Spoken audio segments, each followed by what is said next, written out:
നിരീശ്വരവാദം അതിനെ കരുതിയിരിക്കുക. അത് വരുന്നതിന് മുൻപ് സ്വീകരിക്കേണ്ട ചില വാക്സിനുകളുണ്ട്. രോഗം വരുന്നതിന് മുൻപ് സ്വീകരിക്കേണ്ട വാക്സിനുകളുണ്ട്. പരലോകമാണ് നമ്മുടെ ലക്ഷ്യം, പരലോകമാണ് ലക്ഷ്യം. ഒരു മടിയും നമുക്ക് ആ പറയുന്ന കാര്യത്തിലില്ല. ആകാശഭൂമികളോളം വിശാലമായ സ്വർഗം, അതാണ് ലക്ഷ്യം, അത് തന്നെയാണ് ലക്ഷ്യം. അതെ, നിങ്ങൾ ഹൂറികൾ എന്ന് പറഞ്ഞ് കളിയാക്കി, അതെ സ്വർഗമാണ് ലക്ഷ്യം. അള്ളാഹു വാഗ്ദാനം നൽകിയ സ്വർഗം, അതിൽ നന്മകൾ മാത്രമാണുള്ളത്, അതിൽ പരിഹാസങ്ങളില്ല, മോശമായ വാക്കുകളില്ല. ആ സ്വർഗത്തിലേക്കുള്ള യാത്രയിൽ തന്നെയാണ്. ഒരു ചെറിയ ഇടവേളയ്ക്ക് ശേഷം മുഹസിൻ ഐദീദാണ് ഇന്നത്തെ നമ്മുടെ അതിഥി. അദ്ദേഹം വളരെ പ്രധാനപ്പെട്ട വിശ്വാസികളായിട്ടുള്ള ആളുകളുടെ ശ്രദ്ധയിലേക്ക് ഉണർത്തുന്ന ഒരു വലിയ കാര്യം, ചില കാര്യങ്ങൾ നമ്മൾ കേട്ടു പോകുമ്പോൾ അത് ഇങ്ങനെ കൂടി കേൾപ്പിച്ചില്ലെങ്കിൽ ഒരു സമാധാനം ഉണ്ടാവില്ല. കാരണം നമ്മൾ ഒരുമിച്ച് ഈ ഒരു പണി എടുത്തുകൊണ്ടിരിക്കുന്ന സമയത്ത് അതിൻ്റെ ഇമ്പാക്റ്റ്, അതിൻ്റെ റിസൾട്ട്, അല്ലെങ്കിൽ അതിൻ്റെ റിസൾട്ടിനെ പ്രതിധ്വനിപ്പിക്കുന്ന തരത്തിലുള്ള പ്രതികരണങ്ങൾ പുറത്തുനിന്ന് കേൾക്കുമ്പോൾ അതിൽ ഇപ്പം നമ്മൾ ഒരു കാര്യം ചെയ്തുകൊണ്ടിരിക്കുന്ന ഒരു ഇസ്ലാം മതത്തെ വിമർശിക്കുമ്പം ഇസ്ലാം മതത്തിനകത്ത് അതിനെതിരെയുള്ള പ്രതിരോധം അവർ ഏതൊക്കെ തരത്തിലാണ് സെറ്റപ്പ് ചെയ്ത് എടുക്കുന്നത് എന്ന് മനസ്സിലാകുമ്പോൾ നമുക്കറിയാൻ പറ്റും നമ്മുടെ വർക്ക് എങ്ങനെയാണ് അതിനെ ഇമ്പാക്റ്റ് ചെയ്യുന്നത്, അതിനെങ്ങനെയാണ് ബാധിക്കുന്നത്. അപ്പോൾ ആ തരത്തിലുള്ള ഒരു ലളിതമായിട്ടുള്ള ഒരു കാര്യം ഒരു തമാശ രൂപത്തിൽ പറഞ്ഞു പോകാവുന്ന വളരെ ചെറിയൊരു കാര്യം മാത്രം നിങ്ങളുടെ ശ്രദ്ധയിലേക്ക് കൊണ്ടുവരാൻ വേണ്ടിയിട്ടാണ് ഇന്ന്. അപ്പോൾ മുഹസിൻ ഐദീദ് പറയുന്നത് വിശ്വാസികളായിട്ടുള്ള ആളുകളടുത്ത് മാതാപിതാക്കളോടും കുടുംബങ്ങളോടും കുട്ടികളോടും എല്ലാവരോടും ചേർത്ത് നമ്മൾ എന്ത് സംഭവിച്ചാലും ഇസ്ലാമിൻ്റെ സന്താനങ്ങളെ നിങ്ങൾ മടിഞ്ഞിരിക്കരുതേ എന്നാണ്. മടി പിടിച്ചിരിക്കരുത് എന്നാണ് അദ്ദേഹം പറയുന്നത്. അലസത വെടിയൂ, ഉണരൂ, പോരാട്ട വീതിയിലേക്ക് ഇറങ്ങൂ എന്നാണ് മുഹസിൻ ഐദീദ് വെല്ലുവിളിക്കുന്നത്. അപ്പോൾ ഇസ്ലാമിലെ വിശ്വാസപരമായ വലിയ പ്രതിസന്ധി മുന്നിൽ കാണുന്നു. അതിനെതിരെ പ്രതിരോധം തീർക്കാൻ ഇസ്ലാമായി ജനിക്കുന്ന അല്ലെങ്കിൽ മുസ്ലിങ്ങളായി നിലനിൽക്കുന്ന എല്ലാ മനുഷ്യരോടും പോരാട്ടത്തിനിറങ്ങാനുള്ള ആഹ്വാനമാണ്. അതില്ലെങ്കിൽ എന്ത് സംഭവിക്കും എന്നൊക്കെ അദ്ദേഹം പറയും. നമുക്കതൊന്ന് കേട്ടു തുടങ്ങാം. ഇസ്ലാമിലുള്ള എന്റെ പ്രിയപ്പെട്ട സഹോദരങ്ങളെ, ഷഹാദത്ത് കലിമ ഉച്ചരിച്ചവരെ, നമുക്ക് ബാധ്യതയുണ്ട്. ഇസ്ലാം അതിന്റെ ഒത്താക്കളാണ് നമ്മൾ. നമ്മുടെ നാവ് അല്ലാഹു നൽകിയത് ദീനിനു വേണ്ടിയാണ്. നമ്മുടെ ശേഷി അല്ലാഹു നൽകിയിരിക്കുന്നത് ദീനിനു വേണ്ടിയാണ്. സഹോദരങ്ങളെ, മടിഞ്ഞിരിക്കരുത്, മടിഞ്ഞിരിക്കരുത്, എഴുന്നേറ്റ് വരൂ. മടി പിടിച്ചിരിക്കരുത്, സടകുടഞ്ഞ് എഴുന്നേക്കൂ എന്നാണ് പറയുന്നത്. അപ്പോൾ നമ്മുടെ നാക്ക് അല്ലെങ്കിൽ നാവ് നമ്മുടെ ദീനിനു വേണ്ടിയിട്ടാണ് എന്ന് പറഞ്ഞാൽ കാര്യങ്ങൾ വ്യക്തമാണ്. എന്താ സംഭവം എന്ന് വെച്ചാൽ ഇസ്ലാമിനെതിരെയുള്ള വിമർശനങ്ങളെ പ്രതിരോധിക്കാൻ മുസ്ലിങ്ങളെ ഉണരൂ, സടകുടഞ്ഞെഴുന്നേക്കൂ, നിങ്ങളുടെ നാക്കുകൾ പടവാളാക്കൂ എന്നാണ് അദ്ദേഹം പറഞ്ഞുകൊണ്ടിരിക്കുന്നത്. എന്തിനു വേണ്ടിയിട്ടാണ് അങ്ങനെ ചെയ്യുന്നത്, അല്ലെങ്കിൽ എന്താ സംഭവിക്കുക അദ്ദേഹം പറയും. അസത്യമാണെന്നറിഞ്ഞിട്ടും അനർത്ഥമാണെന്നറിഞ്ഞിട്ടും നിരർത്ഥകമായ വാദമാണെന്നറിഞ്ഞിട്ടും അസത്യത്തിന്റെ വക്താക്കൾ ഉറക്കം വിളിച്ചുകൊണ്ട് പണിയെടുക്കുന്നുണ്ടെങ്കിൽ സത്യത്തിന്റെ വക്താക്കളെ, ഇസ്ലാമിന്റെ സന്താനങ്ങളെ, മുഹമ്മദ് നബി സല്ലല്ലാഹു അലൈഹി വസല്ലമയുടെ അനുയായികളെ നിങ്ങൾക്ക് എങ്ങനെയാണ് മടിഞ്ഞിരിക്കാൻ കഴിയുക? നിങ്ങൾക്ക് എങ്ങനെയാണ് മടിഞ്ഞിരിക്കാൻ കഴിയുക, അലസരാക്കാൻ കഴിയുക? അസത്യത്തിന്റെ വക്താക്കൾ എന്ന് പറഞ്ഞാൽ ഇസ്ലാം അല്ലാത്ത ആളുകൾ, അല്ലെങ്കിൽ ഇസ്ലാം സത്യമല്ല എന്ന് പറയാൻ ശ്രമിക്കുന്ന ആളുകൾ, ഇസ്ലാമിനെതിരെ വിമർശനം ഉന്നയിക്കുന്ന ആളുകൾ, ഇസ്ലാമികേതരമായിട്ടുള്ള പ്രത്യയശാസ്ത്രത്തെ പ്രചരിപ്പിക്കാൻ ശ്രമിക്കുന്ന ആളുകൾ, മതനിഷേധികൾ, നിരീശ്വരവാദികൾ, യുക്തിചിന്തകർ എല്ലാവരും പെടും കേട്ടോ. മുസ്ലിങ്ങളല്ലാത്തവർ, ഇസ്ലാമിനെതിരെ ആശയപരമായി സംസാരിക്കുന്നവർ, എഴുതുന്നവർ, പറയുന്നവർ എല്ലാവരും പെടും. അവരൊക്കെ അസത്യത്തിന്റെ വക്താക്കളാണ്. അസത്യത്തിന്റെ വക്താക്കൾ അസത്യമാണ് എന്നറിഞ്ഞിട്ടും, എന്ന് പറഞ്ഞാൽ നമ്മൾ ചെയ്യുന്നത് ശരിയല്ല എന്നറിഞ്ഞിട്ടും, നമ്മളുടെ വിശ്വാസം ആദർശം ശരിയല്ല എന്നറിഞ്ഞിട്ടാണ് നമ്മൾ ഈ പണിയെടുക്കുന്നതെന്നാണ്. എന്തൊക്കെ തരം വിവരക്കേടിന് പലതരം വകഭേദങ്ങളുണ്ട്. അപ്പൊ ഇത് ഏതിൽ ഗണത്തിൽ പെടുമെന്ന് നിങ്ങൾക്ക് മനസ്സിലായത് നിങ്ങൾ എഴുതിക്കോ.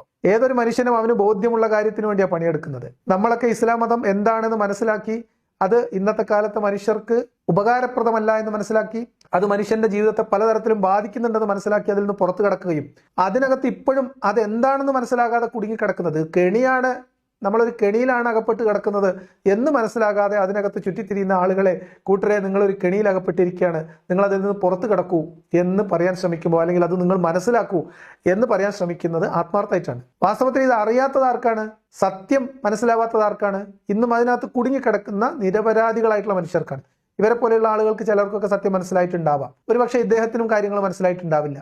നാളെ അദ്ദേഹത്തിനും ചിലപ്പോൾ കാര്യങ്ങൾ വ്യക്തമാവുമായിരിക്കാം. അപ്പൊ ആ അർത്ഥത്തിൽ ഇതിനകത്ത് കുടുങ്ങിക്കിടക്കുന്ന മനുഷ്യരെ നമ്മൾ മനസ്സിലാക്കിയ സത്യം ബോധ്യപ്പെടുത്താൻ നമ്മൾ ശ്രമിക്കുമ്പോൾ നമ്മൾ ഇവരെ ആക്ഷേപിക്കുന്നത് സത്യം അല്ല എന്നറിഞ്ഞിട്ട് നമ്മൾ അതിനു വേണ്ടി പണിയെടുക്കുന്നു എന്നാണ്. അപ്പൊ എന്തായാലും വിശ്വാസികളെ, നിങ്ങൾ ഇത്രയൊക്കെ കഷ്ടപ്പെട്ട് നിലവിളിച്ച് ബേജാറായിട്ട് ഇതുപോലെയുള്ള ഒരു വഹാബി പ്രഭാഷകൻ, ഒരു ഇമാമ് നിങ്ങളോട് പറയുന്ന സമയത്ത് നിങ്ങൾ ഇനിയും മടിഞ്ഞിരിക്കാതെ സടകുടഞ്ഞെഴുന്നേക്കണമെന്ന് തന്നെയാണ് എനിക്കും ഐദീദിന് വേണ്ടി നിങ്ങളോട് എല്ലാവരോടും പറയാനുള്ളത്. അതുകൊണ്ട് എല്ലാ വിശ്വാസികളും ഉണരുന്നെഴുന്നേൽക്കുക, ഉളു എടുക്കുക, ഖുർആൻ പരിഭാഷ എടുക്കുക, മറിച്ച് നോക്കുക, വായിക്കുക സുഹൃത്തുക്കളെ. പ്രവർത്തിക്കുക, പണിയെടുക്കുക. ഈ പോരാട്ടത്തിൽ ഇസ്ലാമിന് വേണ്ടിയുള്ള, അള്ളാഹുവിന്റെ ദീനിനു വേണ്ടിയുള്ള ലിതകൂന കലിമത്തുല്ലാഹി ഹിയൽ ഉല്യ, അള്ളാഹുവിന്റെ വചനം മറ്റെല്ലാ വാക്കുകൾക്കും മുകളിൽ ഉന്നതമാകുന്നതിനു വേണ്ടി എന്റെ സഹോദരങ്ങളെ പണിയെടുക്കുക, പ്രവർത്തിക്കുക, പരസ്പരം സഹകരിച്ചുകൊണ്ട് പ്രവർത്തിച്ചുകൊണ്ടിരിക്കുക. അള്ളാഹ് കൂട്ടിയിട്ട് കൂടാത്ത കാര്യത്തിനാണ് ഈ പാവപ്പെട്ട മനുഷ്യന്മാരെ ഇയാൾ ഇങ്ങനെ പ്രോത്സാഹിപ്പിച്ച് വിളിച്ചുണർത്തി കൊണ്ടുവരുന്നതെന്ന് ആലോചിക്കുമ്പോഴാണ്. നിങ്ങളെല്ലാവരും വരൂ, എഴുന്നേക്കൂ. ഇത് കേട്ടപ്പോൾ ഏതോ ഒരു കമ്മ്യൂണിസ്റ്റ് പിന്നെ നാടകഗാനാണ് എനിക്ക് ഓർമ്മ വരുന്നത്. നിങ്ങളെല്ലാവരും ഒന്ന് സടകുടഞ്ഞ് എഴുന്നേറ്റിട്ട് അള്ളാഹുവിന്റെ വചനങ്ങൾ, അള്ളാഹുവിന്റെ നിയമം, അള്ളാഹുവിന്റെ ദീൻ അത് മറ്റെല്ലാ പ്രത്യയശാസ്ത്രത്തിന്റെയും മുകളിലേക്ക് കയറ്റി വെക്കുക. ഇതെന്താ തലയിൽ കയറ്റി എന്തോ ഒരു കുന്നിന്റെ പുറത്ത് കയറ്റി വെക്കുന്ന പരിപാടിയാ? ആ ഒരു ആശയം ആധുനിക ലോകത്ത് മനുഷ്യർക്ക് ഗുണകരമാണ് എന്ന് ഭൂരിപക്ഷം മനുഷ്യർക്ക് തോന്നുകയാണെങ്കിൽ ആ മനുഷ്യർ അത് ഏറ്റെടുക്കും. അതല്ലാതെ നിങ്ങൾ എല്ലാവരും കൂടി സടകുടഞ്ഞ് ഒന്നുണ്ടാക്കി വന്നിട്ട് ഇത് എന്താക്കാൻ പോവാ? ഇസ്ലാം എന്ന് പറയുന്ന ആശയത്തെ, അള്ളാഹുവിന്റെ ദീനിനെ മറ്റെല്ലാത്തിനും മുകളിൽ പ്രതിഷ്ഠിക്കാൻ നിങ്ങൾ എന്ത് ചെയ്യാൻ പോവാണ്? മുഹമ്മദ് നബി 13 കൊല്ലം കൂട്ടിയിട്ട് കൂടിയില്ലാത്ത കാര്യം പിന്നെ നടപ്പിലാക്കിയത് എന്തിന്റെ പുറത്താണ്, എന്തിന്റെ ബലത്തിലാണ് എന്ന് ആലോചിച്ച് നോക്കുക. ഇന്ന് അത് പ്രയോഗിക്കാൻ ചില ബുദ്ധിമുട്ടുള്ള പ്രദേശങ്ങളിലാണ് ഈ ബുദ്ധിമുട്ടും കഷ്ടപ്പാടും ഒക്കെ.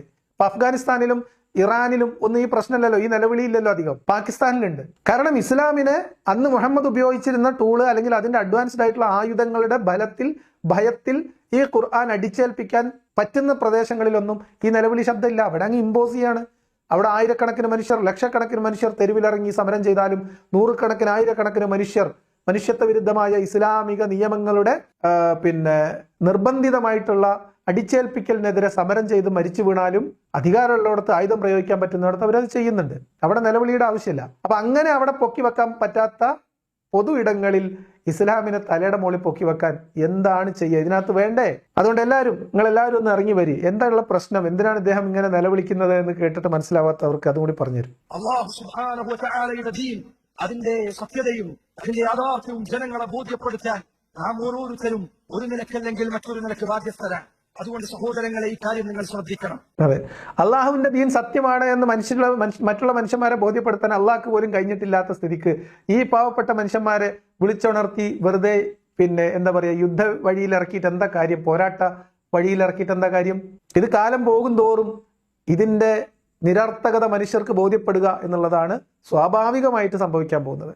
അപ്പൊ അതിനെതിരെ ഈ പടയണി കൂട്ടിയിട്ടൊന്നും വലിയ കാര്യമില്ല. നിങ്ങൾ വിളിച്ചു കൂട്ടാൻ പോകുന്ന വിശ്വാസികളുടെ ഉള്ളിൽ ബഹുഭൂരിപക്ഷം ആളുകൾക്കും ഇതിൽ വസ്വാസിലാണ് ഇപ്പോൾ ഉള്ളത്. അപ്പൊ പിന്നെ നിങ്ങൾ വിളിച്ചാൽ തന്നെ എത്ര ആൾ വരും, എത്ര ആൾ പടയണിയിൽ ചേരും എന്നറിയില്ല. നിങ്ങളെ കഥ, നിങ്ങളെ പഠിച്ചവന്റെ കഥ, നിങ്ങളെ ദീനിന്റെ കഥ കണ്ടറിയേണ്ടി വരും. നിരീശ്വരവാദം അതിനെ കരുതിയിരിക്കുക. അത് വരുന്നതിന് മുൻപ് സ്വീകരിക്കേണ്ട ചില വാക്സിനുകളുണ്ട്. രോഗം വരുന്നതിന് മുൻപ് സ്വീകരിക്കേണ്ട വാക്സിനുകളുണ്ട്. അപ്പൊ നിരീശ്വരവാദം അല്ലെങ്കിൽ മതനിഷേധം, അതാണ് ഇസ്ലാം ഇന്ന് നേരിടുന്ന വലിയ പ്രശ്നം. അതിനെതിരെ പടയണി ചേരാനാണ് ഈ വിളിക്കുന്നത് കേട്ടാ. അപ്പൊ അങ്ങനെ അതിലേക്ക് ആളുകൾ ചെന്ന് പെട്ടുകഴിഞ്ഞാൽ, അല്ലെങ്കിൽ മതനിഷേധത്തിന്റെ ഇസ്ലാമിന്റെ പോരായ്മകളെ കുറിച്ച് ആളുകൾ മനസ്സിലാക്കി കഴിഞ്ഞാൽ പിന്നെ രക്ഷയില്ല. അതുകൊണ്ട് അതിനെതിരെയുള്ള വാക്സിൻ എന്ന് പറയുന്നത്, ആ മരുന്ന് ചെറിയ പിഴവുണ്ട് എന്നാണ് അദ്ദേഹം ഇനി പറയാൻ പോകുന്ന കാര്യം കേട്ടിട്ട് എനിക്ക് മനസ്സിലായിട്ടുള്ളത്. നിങ്ങൾക്ക് എന്താ തോന്നുന്നത് നിങ്ങൾ പറയും. കാരണം ഇതിൽ നിന്ന് പ്രതിരോധിക്കാൻ വേണ്ടി അവർ വികസിപ്പിച്ചെടുത്തിട്ടുള്ള വാക്സിൻ എന്ന് പറയുന്നത് ഷഹാദത്ത് കലിമയിൽ തുടങ്ങി ഈമാൻ കാര്യം ഇസ്ലാം കാര്യങ്ങളിലും ഒതുങ്ങി നിൽക്കുകയാണെങ്കിൽ കുഴപ്പമില്ല. അതിനും അപ്പുറത്തേക്കുള്ള ബൂസ്റ്റർ ഡോസുകളായിട്ടുള്ള ഖുർആൻ, ഹദീസ്, തഫ്സീർ, ഇജ്മാ, ഖിയാസ്, ഏറ്റവും അവസാനം ഇദ്ദേഹത്തിന്റെ ഇമാമായിട്ടുള്ള മുഹമ്മദ് ബിൻ അബ്ദുൽ വഹാബിന്റെ കിതാബ് തൗഹീദൊക്കെ വായിച്ചു പഠിക്കണം എന്ന് വിശ്വാസികളോട് ആഹ്വാനം ചെയ്താൽ ഇത് വാക്സിൻ വിപരീത ഫലം ചെയ്യും എന്നാണ് എനിക്ക് തോന്നിയിട്ടുള്ളത്. അദ്ദേഹം പറയട്ടെ. വാക്സിനുകളിൽ പെട്ടതാണ് ദീൻ പഠിക്കുക, ദീൻ പഠിപ്പിച്ചുകൊണ്ടിരിക്കുക. ഈമാൻ കാര്യങ്ങൾ, ഇസ്ലാം കാര്യങ്ങൾ. നമ്മുടെ മക്കൾ ദീൻ പഠിക്കണം, ഇസ്ലാമിനെ കുറിച്ച് അറിവുള്ളവരായിരിക്കണം. ഇസ്ലാം കാര്യം ചോദിച്ചാൽ എന്റെ സഹോദരങ്ങളെ, നിങ്ങളിൽ ഒരാൾക്ക് പോലും 5 ആണോ 6 ആണോ ഏതാണ് ആദ്യം പറയും, ഞാൻ ബാക്കി പറയും എന്ന് പറയരുത്. ഇസ്ലാം കാര്യങ്ങൾ, ഈമാൻ കാര്യങ്ങൾ, ദീനുമായി ബന്ധപ്പെട്ട അടിത്തറകൾ, ഷഹാദത്ത് കലിമ. ഇതൊന്നും അറിയാത്ത ആൾക്കാരെയാണ് നിങ്ങൾ മുസ്ലിങ്ങൾ എന്ന് വിളിച്ചിരിക്കുന്നത്. ഈമാൻ കാര്യം, ഇസ്ലാം കാര്യം, ഷഹാദത്ത് കലിമ അറിയാത്ത വലിയൊരു ജനവിഭാഗങ്ങളെ പിന്നിൽ നിർത്തിയിട്ടാണോ നിങ്ങൾ ഇസ്ലാമിന്റെ അംഗബലം ഞങ്ങളെ കാണിച്ച് പേടിപ്പിക്കുന്നത്? അതിനെങ്ങനെ ആകെ നരകവും സ്വർഗമല്ലേ അറിയുള്ളൂ? സ്വർഗം തന്നെ ലക്ഷ്യം ഇദ്ദേഹം തന്നെ പറയുന്നുണ്ട്. നരകത്തെക്കുറിച്ചുള്ള പേടി, സ്വർഗത്തെക്കുറിച്ചുള്ള കൊതി, ഇത് വെച്ചിട്ടല്ലേ മുന്നോട്ട് പോകുന്നത്. അപ്പൊ ഈമാൻ കാര്യം ഇസ്ലാം കാര്യമൊക്കെ ആർക്കറിയാൻ? അത് മദ്രസയിൽ ഉസ്താദിന്റെ നടി കിട്ടാതിരിക്കാനും 5ാം ക്ലാസ്സിലെ പൊതുപരീക്ഷ ജയിക്കാനും കുറച്ചെന്തല്ലോ എഴുതി പഠിച്ചു, വായിച്ചു പഠിച്ചു, ഉത്തരം എഴുതി ജയിച്ചു, കഴിഞ്ഞു. നിസ്കാരത്തിന്റെ ഷർത്തും ഫർളും കൃത്യമായിട്ട് എണ്ണം പറയാൻ പറഞ്ഞാൽ മുജാഹിദ് കുട്ടികൾക്ക് പിന്നെയും കുറച്ചുകൂടി എളുപ്പമാണ്.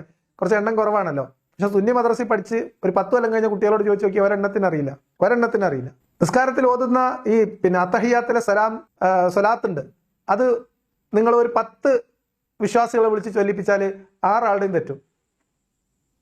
അപ്പൊ ഇതൊന്നും അറിയാത്ത ഒരു ഇസ്ലാമാണ് മുന്നോട്ട് പോയിക്കൊണ്ടിരിക്കുന്നത്. അതുകൊണ്ടാണ് ഇതിനകത്ത് ആള് നിൽക്കുന്നത്. അപ്പൊ ഇദ്ദേഹം വിചാരിച്ച ഇതൊക്കെ വീണ്ടും ഒന്ന് പൊടി തട്ടിയെടുത്ത് പഠിപ്പിച്ചു കഴിഞ്ഞാൽ ഇത് വാക്സിൻ ആവുന്നതാണ്. ഇത് വാക്സിൻ അല്ല ആവുക, ഇത് ഇസ്ലാം എന്ന് പറയുന്ന ആ ഒരു പ്രശ്നത്തിനുള്ള ആന്റിഡോട്ടായിട്ടാണ് വരിക. അതുകൊണ്ട് ആ കാര്യങ്ങൾ ശ്രദ്ധിക്കണം. ഇനി ഇസ്ലാം കാര്യം ഈമാൻ കാര്യം നിസ്കാരത്തിന്റെ ഷർത്തും ഫർളും അത്യാവശ്യം വുളു എടുക്കാനും തൈമം ചെയ്യാനും മയ്യത്ത് നിസ്കരിക്കാനും പ്രാർത്ഥിക്കാനും ഒക്കെ പഠിപ്പിച്ചു കൊടുക്കുകയാണെങ്കിൽ അത് നമുക്ക് മനസ്സിലാവും. എനിക്ക് മനസ്സിലാവാത്ത അതല്ല, ഇതൊക്കെ നിങ്ങൾക്ക് പഠിപ്പിക്കണം, നിങ്ങൾ പഠിക്കണം എന്ന് പറഞ്ഞാൽ നിങ്ങൾ ഈ മദ്രസകളിലൊക്കെ പിന്നെ എന്താ പഠിപ്പിച്ചുകൊണ്ടിരിക്കുന്നത്? നിങ്ങൾ പള്ളികളിലെ ഖുത്ബകളിൽ എന്താ പറഞ്ഞു കൊടുത്തോണ്ടിരിക്കുന്നത്? അപ്പൊ എന്താവട്ടെ, ഇനി ഇതൊക്കെയാണ് പഠിപ്പിക്കുന്നതെങ്കിൽ നമുക്ക് മനസ്സിലാവും, അതിലൊന്നും വിശ്വാസികൾക്ക് വലിയ കേടുപാട് പറ്റൂല. പക്ഷെ ഇനി ആൾ പറയുന്ന കുറച്ച് പുസ്തകങ്ങളുണ്ട്, അത് പഠിച്ചു കഴിഞ്ഞിട്ടുണ്ടെങ്കിൽ കയ്യിൽ നിന്ന് പോകും. പഠിക്കുക നിങ്ങൾ.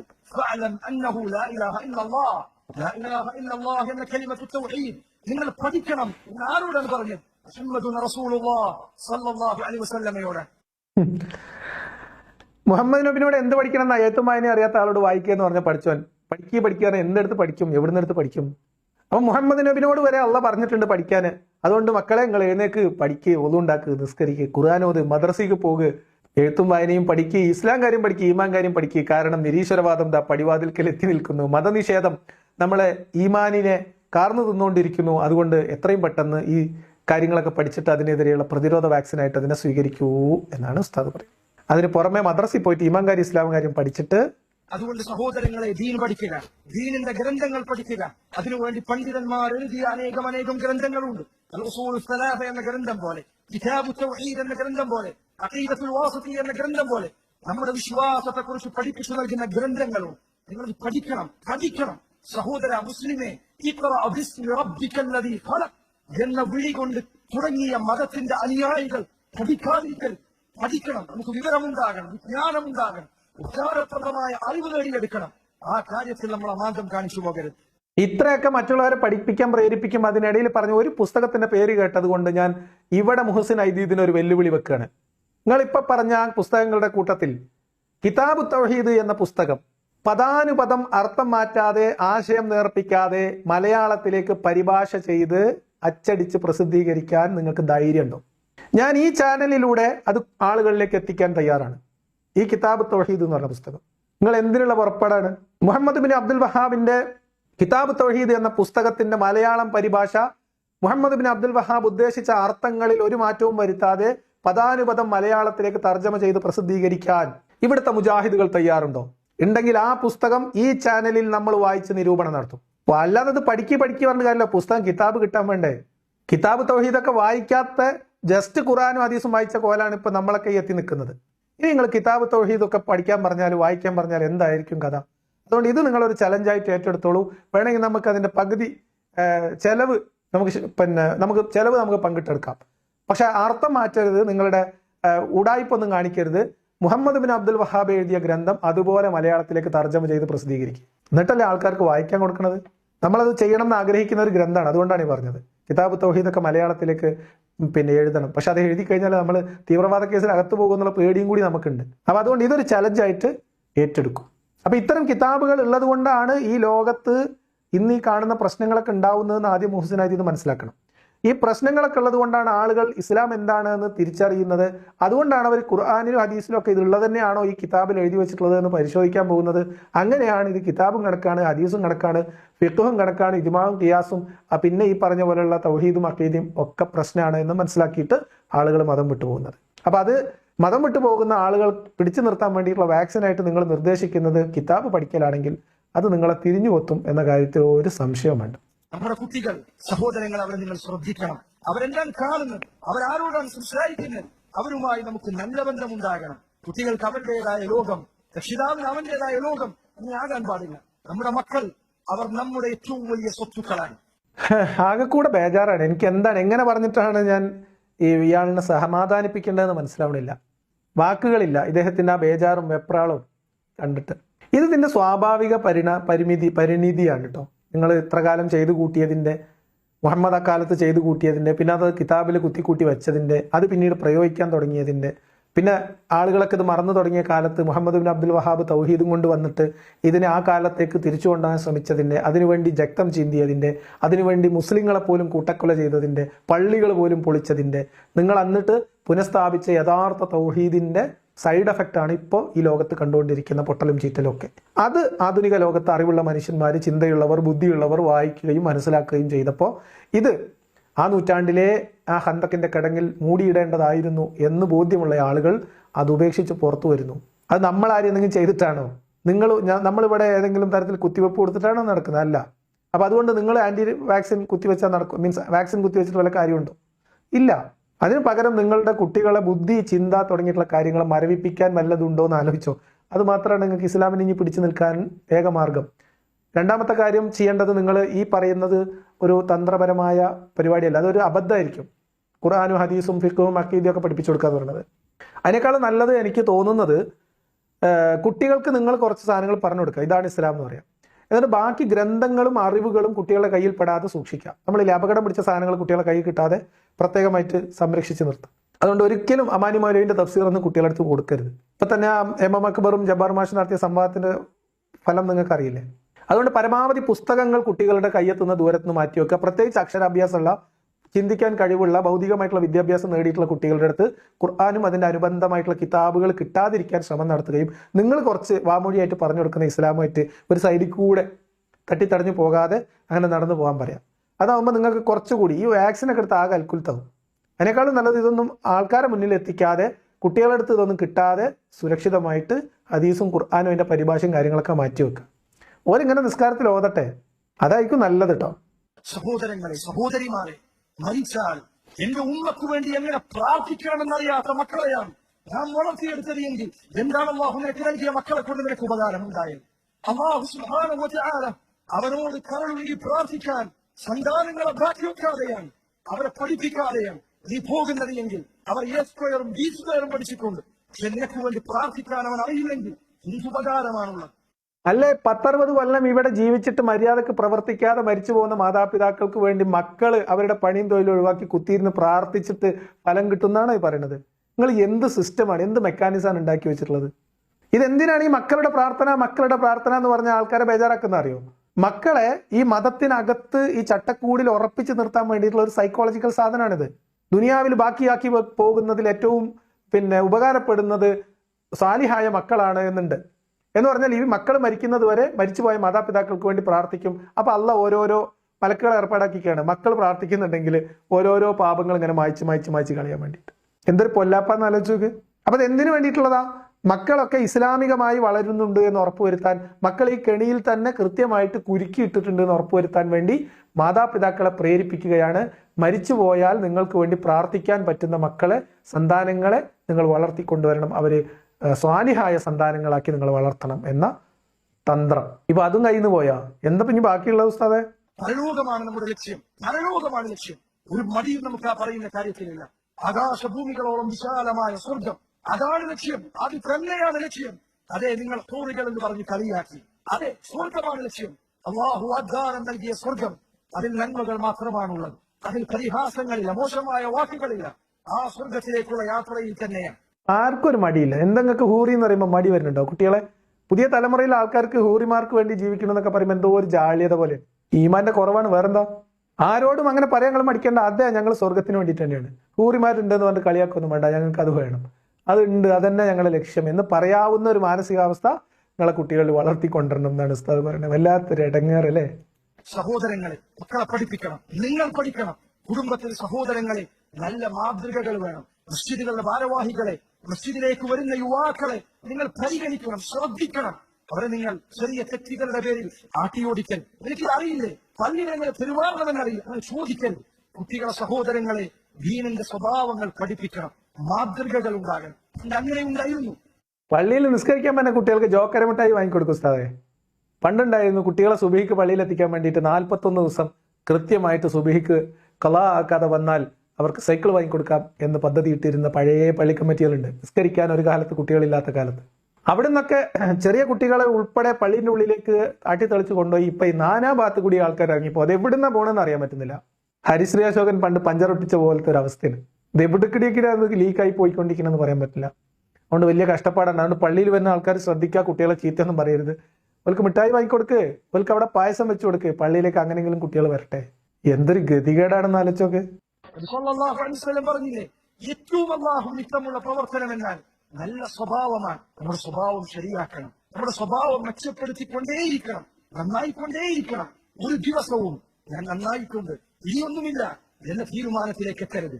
മുസ്ലിം മരിക്കുന്ന അവസാന ദിവസം വരെ മെച്ചപ്പെടുത്താനുള്ള പരിശ്രമത്തിലാണ്. പഠിക്കാനും അറിയാനും പ്രവർത്തിക്കാനും നന്മകൾ ചെയ്യാനും സൽക്കർമ്മങ്ങൾ വാരിക്കൂട്ടാനുമുള്ള പ്രവർത്തനത്തിലാണ് ഓരോ മുസ്ലിമും ഉണ്ടായിരിക്കേണ്ടത്. അതെ, എല്ലാ മുസ്ലിം അതിലാണ് വ്യാപൃതരാവേണ്ടത്. പക്ഷെ ഒറ്റ കണ്ടീഷൻ ഉണ്ട്, നിങ്ങൾ പഠിക്കാനും ശ്രമിക്കുമ്പോൾ പിന്നെയും പഠിക്കാൻ ശ്രമിക്കുമ്പോൾ പുസ്തകം മാറിപ്പോകരുത്. അത് 7-ാം നൂറ്റാണ്ടിൽ അവസാനം, മീൻസ് 7-ാം നൂറ്റാണ്ടിന്റെ തുടക്കത്തിൽ തുന്നിക്കൂട്ടി വെച്ച പുസ്തകം തന്നെ ആയിരിക്കും. ഓരോ മുസ്ലിമും മരണം വരെ പഠിച്ചുകൊണ്ടിരിക്കണം, മരിക്കുന്നത് വരെ പഠിച്ചുകൊണ്ടിരിക്കണം, അപ്ഡേറ്റ് ചെയ്തുകൊണ്ടിരിക്കണം, പിന്നെയും പുരോഗമിച്ചുകൊണ്ടിരിക്കണം, മാറിക്കൊണ്ടിരിക്കണം എന്ന് പറയുന്നത് നമ്മൾ ആർജിക്കുന്ന ആധുനിക കാലത്തിന്റെ മൂല്യങ്ങളും നന്മകളും അറിവുകളും വെച്ചിട്ടല്ല. ഇതൊക്കെ 6-ാം നൂറ്റാണ്ടിനനുസരിച്ച് നമ്മൾ അപ്ഡേറ്റ് ചെയ്തുകൊണ്ടിരിക്കണം എന്നാണ് ഈ പറഞ്ഞത്. തെറ്റി ആൾക്കാർ മാറി കേൾക്കരുത്. പല കുട്ടികളും അത് വലിയ പ്രശ്നമായിട്ടുണ്ട്. കുട്ടികൾ പുതിയ അറിവിന്റെ കൂടെ പോകുന്നു, പുതിയ ഇൻഫർമേഷൻ ടെക്നോളജിയുടെ കാലത്ത് പുതിയ അറിവുകൾ, പുതിയ ബോധ്യങ്ങൾ, പുതിയ മൂല്യങ്ങൾ ഒക്കെ ആർജിക്കുന്നതിന്റെ ഭാഗമായിട്ടാണ് പലപ്പോഴും 7-ാം നൂറ്റാണ്ടിലെ പുസ്തകം അടിയിൽ പോകുന്നത്. അതുകൊണ്ട് മുസ്ലിമിന്റെ കടമ എന്ന് പറയുന്നത് 7-ാം നൂറ്റാണ്ടിലേക്ക് പുതുക്കിക്കൊണ്ടിരിക്കുക എന്നുള്ളതാണ്. അത് നിങ്ങൾ കൃത്യമായിട്ട് ചെയ്യുക. ഹൂറികൾക്ക് വേണ്ടി തന്നെയാണ് ഞങ്ങൾ ചെയ്യുന്നത് എന്ന് പരസ്യമായിട്ട് പറയാനുള്ള ഒരു മനക്കട്ടി ആർജിച്ചെടുക്കുക. അതേപോലെ തന്നെ ചെറിയ പ്രായത്തിൽ തന്നെ ഈമാൻ കാര്യം, ഇസ്ലാം കാര്യം, പിന്നെ കിതാബ് തൗഹീദൊക്കെ പഠിപ്പിക്കുക. എന്നിട്ട് നിങ്ങൾ ശ്രമിച്ചു നോക്ക്. നമ്മൾ കുറച്ച് തിരക്കിലാണ്, അതുകൊണ്ട് നമ്മൾ ഈ പണി ഒരു സൈഡിൽ കൂടി ഇങ്ങനെ എടുത്തു പോകുന്നുണ്ട്.